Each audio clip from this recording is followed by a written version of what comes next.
time, it was customary for medical ethicists to criticize research after the results had been published.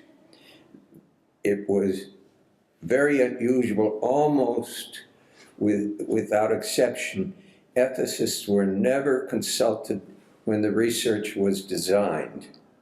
Then when it was carried out, ethicists had a field day in saying the scientists did it all wrong. And so the scientists at NIH were very resentful of the field of ethics. They felt that they were kind of like carrion crows feeding on the products of their work.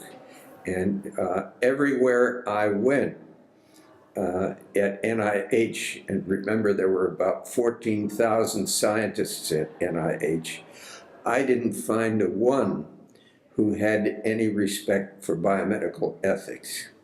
So in that process, I again talked to the people in the Kennedy Institute, which was just forming, and talked to them about the problem in my perception that ethicists had lost their clout precisely because they were not involved in planning research.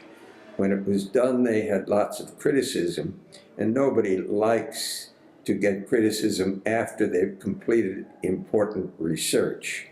So I began to work with Dr. Leroy Walters over at the Kennedy Institute, and we planned a series of seminars on biomedical ethics.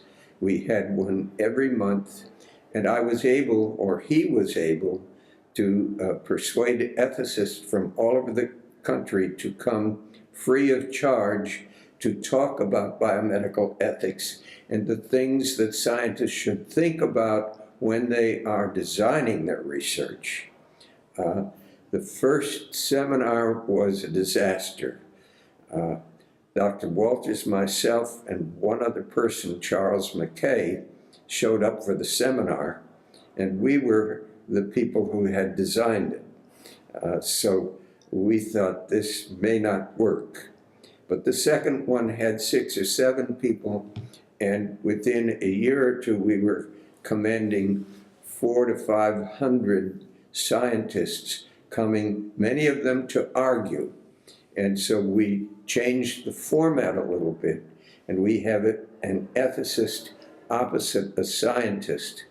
And the scientist would present some ideas about important research to be done, and the ethicist would say, that's a noble goal. Now, here's how you can do it without violating the rights of the subjects. And that quickly caught on.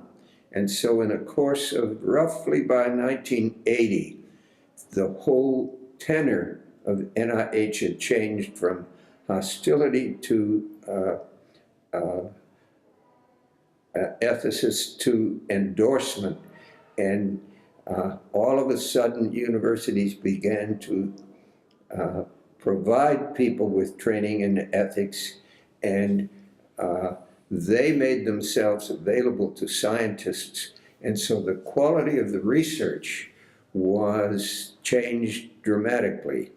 And I cannot give enough credit to Dr. Walters for first the idea of those seminars, then recruiting his colleagues to come and participate.